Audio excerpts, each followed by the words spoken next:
안녕하세요. 멀쩡한 직장 잘 다니다가 개인 사업을 시작했고, 이제서야 겨우 제자리를 다시 잡아 먹고 살만해진 30대 후반의 여자입니다. 욕심 많은 시댁에 재수 없는 남편과 이혼해서 보란듯이 복수해주게 된 저의 이야기를 하러 찾아왔어요. 제가 장사를 처음 시작하게 된 건 제 어릴 적 친구 때문이었습니다. 과거에 입시 준비하면서 엄청 친하게 지냈던 친구가 하나 있어요.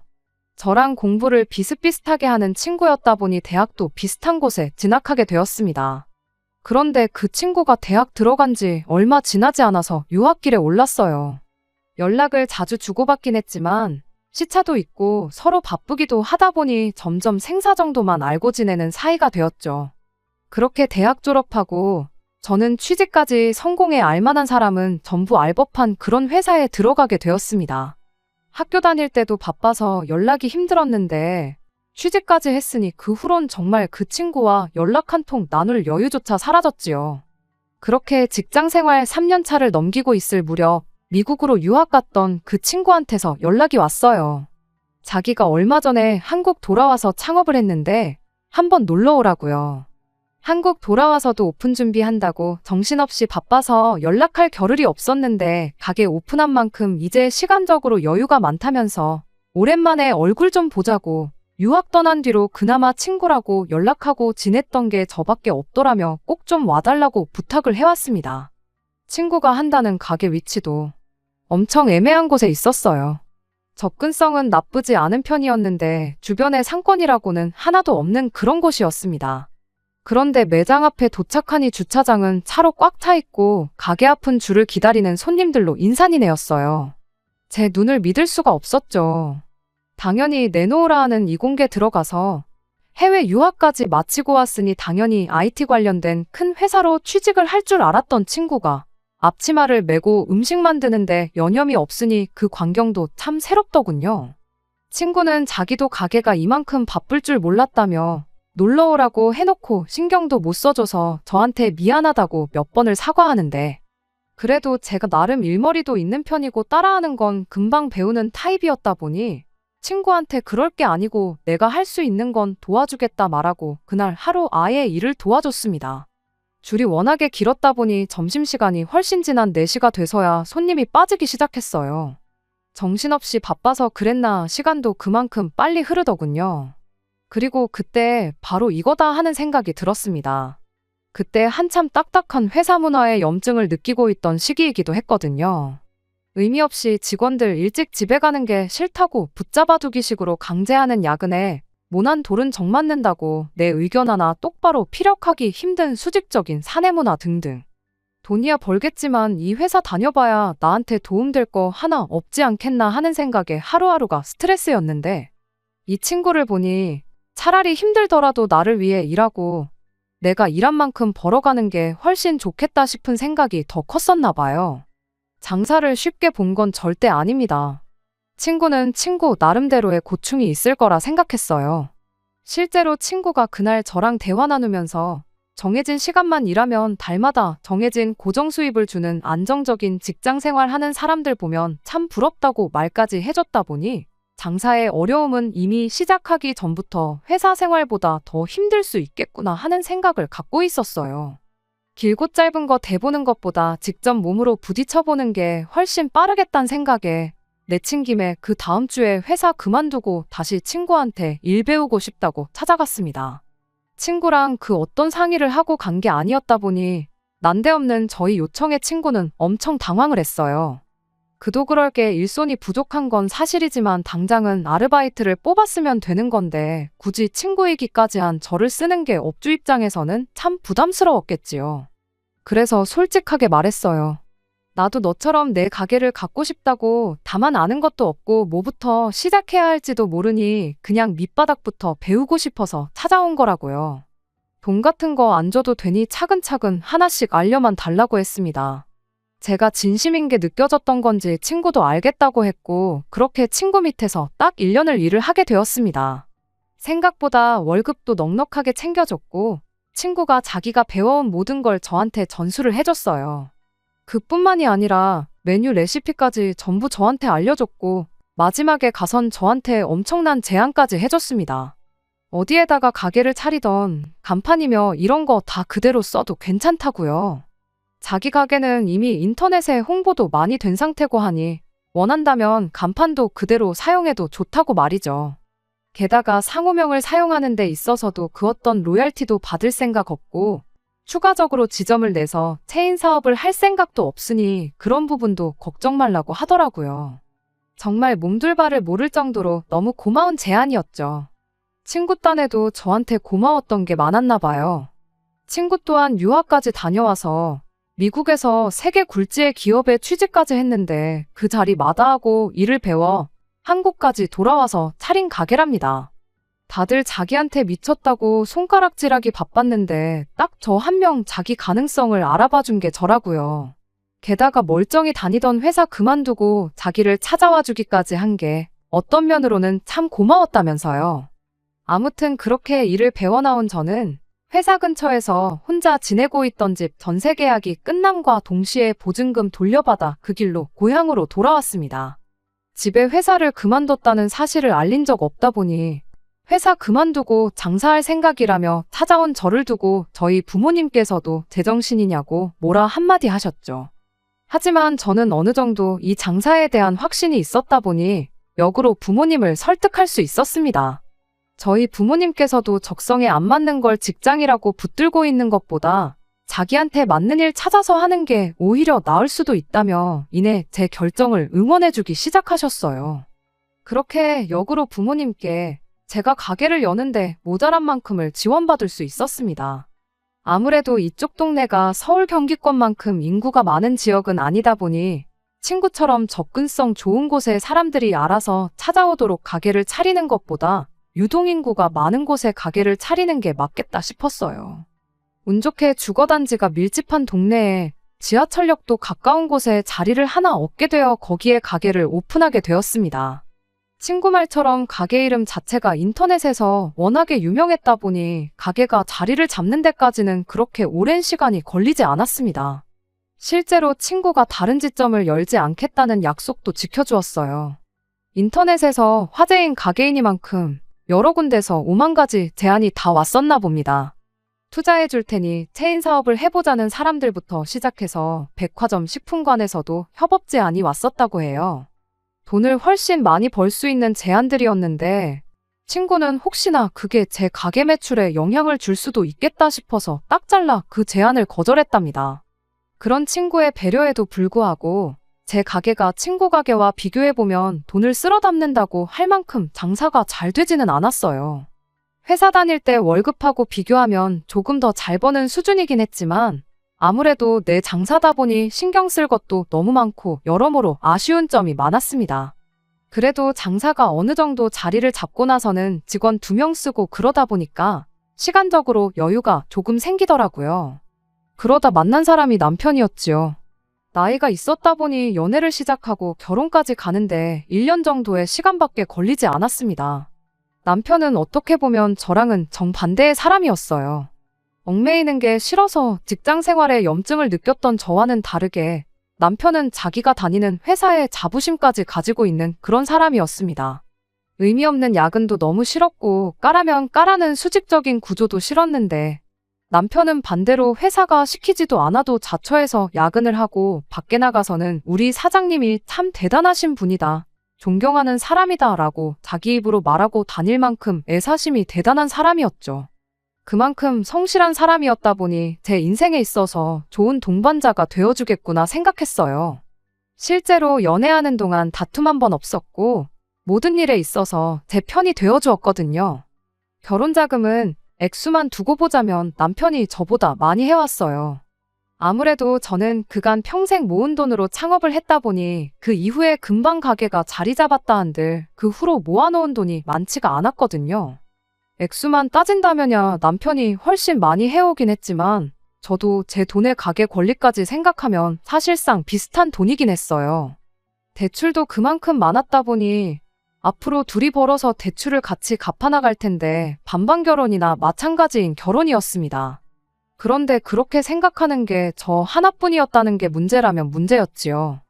결혼식을 코앞에 두고 시어머니가 집 명의 문제를 두고 시비를 걸어왔었거든요. 돈을 내 아들이 더 많이 해가는데 아무리 대출을 같이 갚더라도 돈을 더 많이 해온 만큼 명의는 자기 아들 이름으로 해야 한다고 고집이셨죠.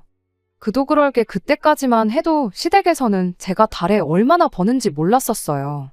굳이 숨기려고 그런 건 아니고 장사다 보니 들쑥날쑥한 것도 있고 그래서 그냥 직장인 월급 정도 번다고 뭉뚱그려서 대답을 했었거든요. 부모님이 일부 도와주신 게 있긴 하지만 가게에 들어간 돈이 전부 제 돈인데 그 돈은 생각 안 하고 당장 모아놓은 돈이 5천 정도밖에 없다는 소리에 시댁에서는 그걸 두고 제가 달에 한 2, 300 정도 겨우 버는구나 그렇게 생각하고 있었던 겁니다. 말인즉슨 시어머니 생각에는 제 돈으로는 생활비나 겨우 되지 대출이자도 당신 아들 월급으로 대부분 갚아나갈 텐데 결혼했다고 집 명의까지 공동 명의로 가져가려는 제가 못마땅했던 거예요. 그런데 실상은 그게 아니었거든요. 당장 제가 평균적으로 가져가는 게 4,500 정도 되는 수준이었고 개인 시간이 필요해서 직원 2명을 쓰고 있었는데 직원 1명 줄이고 제가 발로 뛰면 달에 700은 무조건 가져간다고 봐도 되는 상황이었어요. 퇴직금이니 4대 보험이니 이런 거 전부 차치하고 당장 월 수입으로만 놓고 본다면 남편보다 제가 훨씬 더 많이 버는 상황이었죠. 그래서 하는 수 없이 그때 시댁에 제 월 수입에 대해서 처음으로 공개를 하게 되었습니다. 시어머니도 시어머니지만 남편도 엄청 놀라는 눈치였지요. 장사가 그만큼이나 돈이 되냐면서 요즘 뉴스 보면 자영업자들 죽어나간다는 소리만 들리는데 뻥치지 말라면서 제 말을 안 믿는 눈치였습니다. 말로 하는 것보다 직접 보여주는 게 낫겠다 싶었고 마침 직원 1명이 취직 준비 때문에 일을 줄이고 싶다는 말을 꺼내와서 아예 제가 일하는 시간을 다시 늘리게 되었어요. 그렇게 결혼하고 나서 2번째 달 월 수입으로 진짜 700만 원을 가져오니 그때부터는 명의 문제 가지고 말을 꺼내는 일이 없어졌습니다. 그런데 그 방법은 그냥 언발에 오줌을 누는 거나 마찬가지였지 그 때문에 오히려 상황만 악화시켜서 제 결혼 생활을 파탄으로 이르게 만들 줄은 생각도 못했어요. 알아보니 집 명의가 누구 이름으로 되어 있는지가 사실 그렇게 중요한 것도 아니라는데 그럴 게 아니고 시댁에서 제 수입을 별 볼 일 없다고 끝까지 오해하게 만드는 게 더 나았겠구나 싶은 일이 생겼죠. 처음에는 벌이 차이가 있는 만큼 네 돈 내 돈 따로 하는 게 좋겠다던 시댁이 이젠 제 돈으로 호강하려는 욕심을 대놓고 보이기 시작했거든요. 그건 시댁 식구들 뿐만 아니라 남편도 똑같았어요. 뿌리 깊은 나무처럼 내게 든든한 사람이 되어줄 것이라고 생각했는데 그 뿌리가 이미 시댁 식구들한테 너무 깊게 내려간 나머지 시댁을 지탱하는 기둥이나 마찬가지라는 상태였다는 걸 결혼 전에는 생각을 못했던 겁니다. 남편은 대놓고 저에게 대리효도를 원하기 시작했어요. 친정어머니께서 가게 차릴 때 돈을 도와주셨던 만큼 그 돈을 다 갚은 상태이긴 했지만 매달 용돈 하시라고 한 달에 100만 원씩 드리고 있었거든요. 그런데 남편은 결혼했으면 양가 똑같이 챙겨야지. 친정에만 그렇게 하는 게 나중에 불화의 씨앗이 될 수 있다며 시댁에도 똑같이 돈을 보내주길 원했습니다. 처음에는 그게 맞는 건가 생각해서 그 후로 2달을 친정에 보내듯이 시댁에도 돈을 보냈어요. 사실 말도 안 되는 상황인 거 저도 알았지만 그때는 그냥 좋은 게 좋은 거다 하고 넘어갈 생각이었거든요. 어차피 둘이 같이 벌어서 대출 갚고 그러는데 네 돈 내 돈 따질 것도 없는 거 아니냐. 내 돈으로 주나 남편 돈으로 주나 그게 뭐가 다르겠냐 하고 좋게 좋게 생각했어요. 그런데 그렇게 3번째 용돈 보내는 날이었습니다. 시어머니한테서 문자 한 통을 받게 되었는데 그 문자 한 통 덕분에 아주 내가 생각을 해도 완전 잘못했구나 하고 그 마음을 고쳐먹게 되는 일이 있었죠. 그때 대금이랑 여러 가지 문제 때문에 잠깐 며칠 정도 돈을 묶어놓아야 했었고 그것 때문에 돈 보내는 게 한 이틀인가 3일 정도 늦어졌었어요. 그런데 돈 보내고 나니까 시어머니한테 이렇게 톡이 와 있더라고요. 다음부터는 늦으면 늦는다고 말을 해주라고.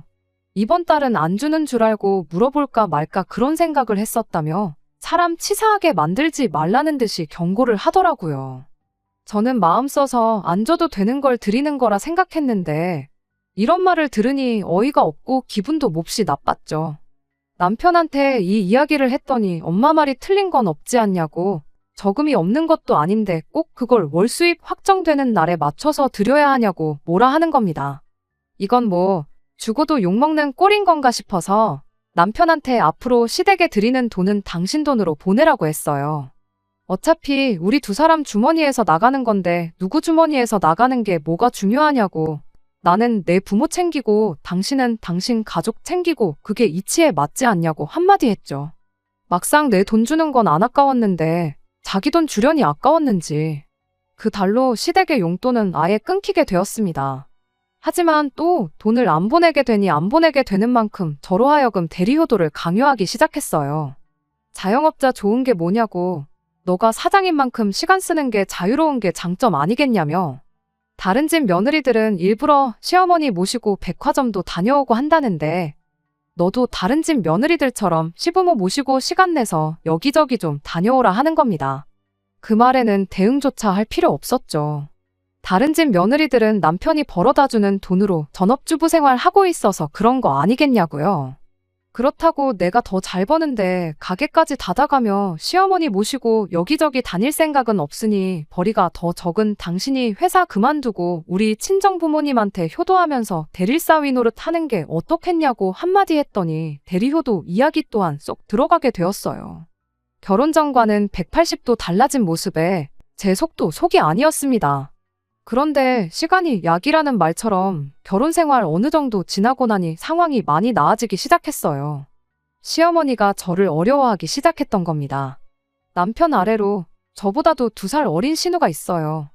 신우가 참 요즘 사람들 안 좋은 점이라고 하는 건 다 갖고 있다고 해도 무방할 정도로 책임감 없고 끈기도 없고 꿈도 없는 그런 사람입니다. 그런 만큼 시어머니한테 신우는 아픈 손가락 같은 존재였어요. 어떻게 겨우 대학 보내놨더니 하라는 공부는 안 하고 놀러만 다니고 사고만 치고 다니다가 결국 적성에 안 맞는다고 대학교를 자퇴하게 되었고 이후로도 일은 똑바로 안 하고 놀러 다니는 데만 혈안인 그런 사람이었습니다. 남편이며 시부모님 인맥을 총동원해서 취직을 시켜놓아도 반년 다니면 정말 잘 다녔다고 할 정도로 금방 그만두기 일쑤였고요. 그런 게 하도 반복되다 보니 나중에 가선 이력서를 써서 보내도 면접 보러 오라는 연락 한 통 없이 서류에서부터 탈락하기 시작해서 신우가 가질 수 있는 직장이라곤 아르바이트 자리 정도밖에 없었어요. 나이 먹으면 정신 차리겠거니 생각했는데 오히려 시간이 지날수록 상태만 악화되고 있는 그런 상태였고 시어머니 입장에서는 그래도 소중한 딸인 신우가 마지막으로 직장이나마 가질 수 있는 게 제 가게뿐이라는 생각을 갖기 시작한 겁니다. 그래서 그 덕에 언젠가부터 시어머니가 저를 어려워하기 시작했고 남편 또한 제 눈치를 많이 보기 시작했어요. 그렇다고 해서 제가 신우를 제 가게의 직원으로 채용할 생각은 없었습니다. 잘하는 사람을 뽑아놓아도 모자랄 판에 그런 책임감 없는 사람을 일부러 멀쩡히 잘 일하고 있는 직원들 시간까지 빼가면서 신우를 써줄 이유가 하나도 없었던 거죠. 그러던 중 시어머니가 신우랑 같이 해서 저를 찾아왔어요. 애가 이제 정신 차리고 똑바로 산다고 하니 한 번만 기회를 주면 어떻겠냐는 식으로 물어오셨고 신우 또한 새언니 가게이니만큼 내 가게다 생각하고 열심히 할 테니 일을 시켜달라고 부탁을 해왔죠.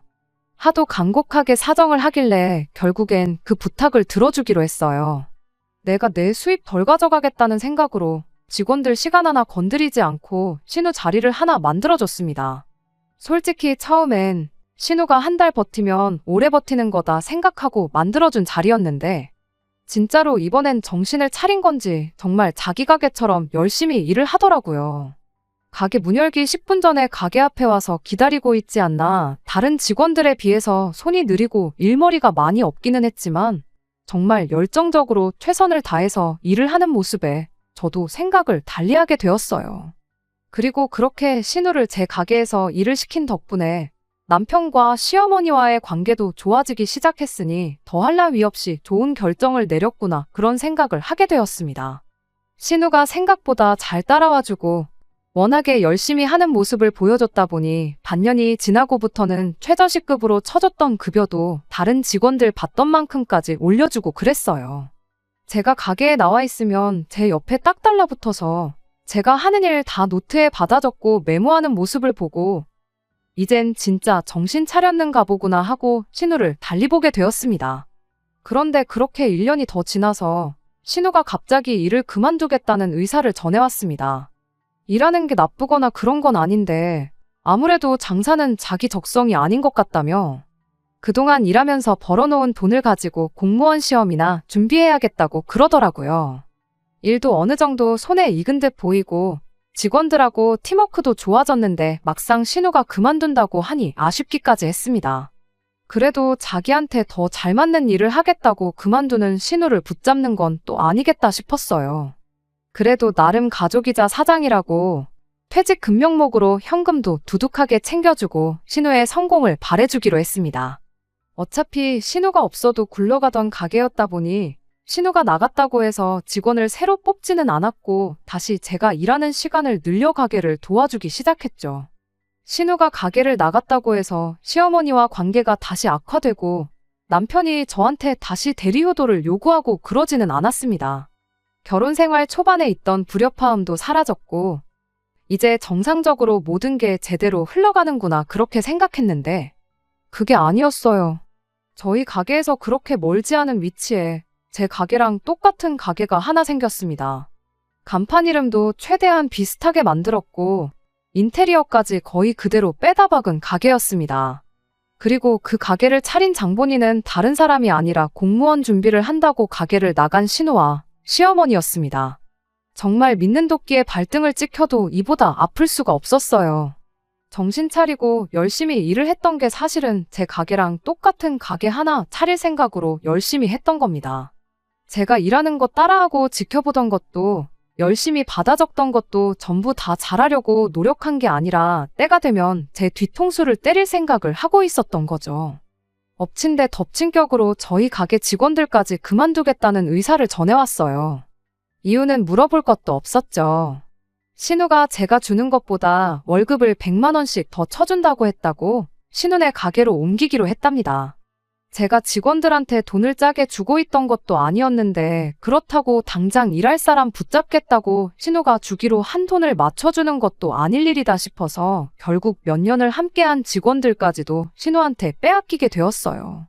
남편한테 이게 무슨 상황이냐고 신우랑 시어머니한테 당장 가서 따지겠다고 했더니 남편이 가족끼리 뭘 그러냐 우리끼리만 잘 살면 쓰냐면서 그냥 분점 하나 냈다고 생각하면 마음이 편하지 않냐는 겁니다.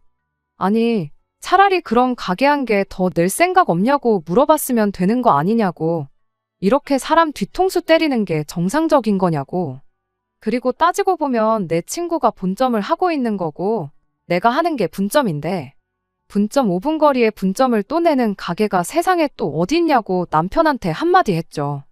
남편은 이게 다 결혼 초반에 가족들한테 거리 두고 처가와 시댁을 차별한 것에 대해 벌을 받는 거라고 자업자득이라는 말도 못 들어봤냐며 이게 다 제가 자초한 일이라고 뻔뻔한 소리를 하더군요. 그때 제가 치사하게만 안 굴었으면 자기 가족들도 이렇게까지는 안 했을 거라나요? 그리고 신은혜가 제 가게를 표절했다는 증거라도 있냐며 뻔뻔하게 나오더군요. 친구가 처음 사업을 성공시키고 나서 이미 여러 군데서 비슷한 느낌의 메뉴들을 출시했었고 그걸 따라해서 창업한 가게들도 수십 군데가 넘었습니다. 남편 말은 신우가 새로 차린 가게 또한 그런 비슷한 가게들 중 하나일 뿐 따라한 게 아니라는 소리였죠. 당연히 제 가게가 잘 되면 잘 되는 만큼 근처에 비슷한 가게가 생기게 될 거라는 건 어느 정도 염두에 두고 있었습니다만 간판에 인테리어까지 똑같이 따라한 가게를 다른 사람도 아니고 내 남편 가족들이 차릴 줄은 생각도 못했어요. 그리고 이 모든 게 저만 모르게 해서 남편을 포함한 시자들끼리 계획한 일이라는 사실을 알게 되니 소름이 다 돋더군요. 그 와중에 남편이 저한테 너는 지난 세월 동안 벌만큼 벌지 않았냐고 이제는 우리 엄마랑 동생 돈 편하게 벌게 이참에 장사도 접고 남편이 벌어다주는 돈으로 시댁에 효도하면서 편하게 지내라는 소리를 하는 겁니다. 가게 말아먹고 월수입이 사라지면 제가 찍소리도 안 하고 자기들 눈치 보고 살 거라고 생각했는가 봐요. 그렇게 할 생각은 눈꼽만치도 없었으니 다른 말보다 남편한테 이혼하자는 말을 한마디 건넸어요. 남편은 저한테 당장 먹고 살 걱정부터 해야 하는 거 아니냐면서 진짜 이혼할 생각이냐고 뻔뻔하게 나오더라고요. 제가 당장 굶어 죽는 한이 있더라도 니들 생각하는 대로 되지는 않을 거라고 강하게 나왔지요. 불행인지 다행인지 이렇게 신우랑 시모가 가게를 차리면 제가 이혼 이야기를 꺼낼 거라고 예상은 하고 있었나 봅니다. 자기가 이혼남이 되는 한이 있어도 달마다 거의 1,000만 원 벌어오는 가게라도 손에 갖게 되었으니 그 비용치고는 싸다고 생각했는가 봐요. 덩달아 신우 미래의 시모 노후까지 책임질 수 있었던 거니 말이에요. 그렇게 저희는 곧바로 이혼 수속을 시작했고 반년이 지나서 남편과는 완벽한 남남이 되었습니다. 직원도 없고 이혼하면서 이래저래 준비할 것도 많아서 혼자 힘으로 가게 운영하는 게 정말 힘들었어요. 하지만 죽으라는 법만은 없었습니다. 친정어머니께서 가게 일을 도와주기 시작했고 저도 더 열심히 가게에 나가서 일을 하기 시작했어요. 하지만 눈에 띄게 떨어진 손님과 매출은 굳이 포수기를 보지 않아도 알 수 있을 정도로 타격이 컸습니다. 더 좋은 위치에 더 넓고 더 깨끗한 가게가 새로 생겼는데 손님들 입장에선 신우 가게를 두고 제 가게에 올 이유가 하나도 없었습니다. 심지어 직원들까지 다 저희 가게에서 일하던 사람들인데 손님들 입장에선 진짜로 장사가 잘 돼서 근처 넓은 가게로 가게를 옮겼구나 생각했었나 봐요. 그래도 아랑곳하지 않고 그렇게 열심히 했죠. 그런데 남편과 이혼을 하고 난 뒤로 언젠가부터 눈에 띄게 매출이 회복되고 있는 느낌이 들기 시작했습니다. 알고 봤더니 이 사실을 알게 된 제 친구가 저 모르게 인터넷에 표절 매장이라고 신우 가게 사진까지 찍어서 포스팅을 해준 거예요. 그리고 동네에서도 가게 자주 오던 단골 손님들 몇 분이 이런 저와 신우의 얽힌 비하인드 스토리를 알아내게 되었고 그게 또 동네에 소문을 타서 신우 가게로 빼앗겼던 손님들이 다시 저희 가게로 돌아오기 시작한 거였죠. 그 와중에 신우가 빼갔던 2명의 직원들이 다시 저를 찾아왔어요. 다시 돌아오고 싶다더군요. 돈을 100만 원을 더 주는 게 사실은 더 주는 게 아니었던 거예요. 정확히 말하자면 신우네 가게가 저희 가게보다 1시간 일찍 열고 1시간 늦게 닫았었어요. 직원들 입장에선 일을 하는 시간이 늘어난 거죠. 그리고 직원을 둘이나 전부 데려간 게 신우랑 시어머니는 직원들한테 아예 가게를 맡겨놓고 둘이서 놀러 다닐 생각으로 그랬던 겁니다. 3명, 4명씩 하던 일을 둘이서 나눠가지고 하게 되었으니 일도 더 많아졌던 거고요. 쉬는 날도 제대로 보장해주지도 않고 그야말로 100만 원 더 주고 사람을 아주 지들 맘대로 부려먹고 있었던 겁니다. 나중 가선 집에 가구 배치 옮기는데 도와달라고 불러내고 그런 식으로 개인적인 일까지 시키기 시작하니 직원들 입장에선 100만 원을 더 받는 게 아니었던 거예요. 고작 몇만 원 더 버는 거나 마찬가지인데 당장 100만 원 더 준다는 말에 혹해서 저를 배신한 게 정말 미안하다며 돌아오고 싶으니 다시 받아줄 수 있겠느냐고 사정사정을 하더라고요. 저와 같이 함께해온 기간이 얼마건 간에 솔직히 저한테 귀뜸 한마디 해주지 않고 저를 배신한 그 2 직원은 저에게 있어서 신우와 공범이나 마찬가지긴 했습니다. 신우의 소행을 미리 알고라도 당했으면 억울하지는 않았을 텐데 암만 후회를 한다고 한들 직원들을 다시 받아줄 의리는 저한테 없는 거나 마찬가지였죠. 하지만 그런 거 아랑곳하지 않고 직원들을 다시 받아줬어요.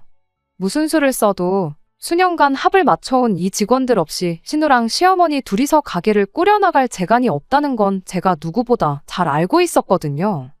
신우도 했는데 저라고 못할 게 뭐가 있나 싶어서 당장 그렇게 하기로 했습니다. 그렇게 주문한 음식도 제때 못 내주는 신우네 가게는 점점 손님이 떨어지기 시작했어요. 거기에 엎친 데 덮친 격으로 동네방네 신우의 만행에 대한 소문이 일파만파 커지기 시작했습니다. 줄어든 매출은 금세 회복되기 시작했고 듣자 하니 신우네 가게는 파리만 날려서 매일같이 주방에서는 신우와 시모가 말다툼만 하고 있다는 이야기까지 들려왔어요. 그러던 중 얼마 전 친구한테서 서로 2 가게 정리하고 서울 한복판에다가 엄청 크게 가게를 하나 같이 열면 어떻겠냐는 제안을 받았습니다. 유동인구가 몇 배나 많은 만큼 아마 모르긴 몰라도 지금 버는 돈의 몇 배는 벌게 될 거라면서 말이죠. 저는 그 제안을 흔쾌히 받아들였어요. 어차피 이혼한 남편과 그 신우랑 시모 때문에 정이 떨어질 만큼 떨어져서 같은 동네에서 계속 살고 싶은 마음이라곤 쥐뿔도 없었거든요. 대신 제 가게는 조금 나중에 정리기로 했어요. 조금만 더 하면 신우가 차린 그 가게 망하는 꼴을 볼 것 같은데 괜히 내 가게 정리해서 신우네 되살아나는 꼴은 보고 싶지 않았거든요. 그렇게 가게 준비하면서 서울과 고향을 오며 가며 하며 처음 가게를 열었을 때보다 더 열심히 지난 몇 개월을 보냈습니다. 그리고 서울의 가게가 오픈함과 동시에 신우네 가게가 결국 버티지 못하고 문을 닫게 되었습니다. 그렇게 제 가게도 정리를 하게 되었어요. 가게는 직원 중 한 명이 인수를 해서 새로운 가게로 새로 차리기로 했고, 다른 직원 한 명은 저를 따라와 서울로 올라와서 같이 일을 하기로 되었습니다. 친구의 예상대로 서울의 새로 연 가게는 정말이지 그야말로 대박이었습니다. 접근성이 더 좋아진 만큼 소문도 더 빨리 퍼지게 돼서 지금은 평일 대낮에도 손님들이 가게를 둘러쌀 만큼 줄을 서야 할 정도로 장사가 잘 되고 있어요. 이렇게 더 성공한 저를 보고 남편이며 시모며 신우가 얼마나 배 아파할지 생각하면 잠을 안 자도 쌩쌩하고 안 먹어도 배가 다 부를 정도입니다. 그리고 한편으로는 이런 생각도 들어요.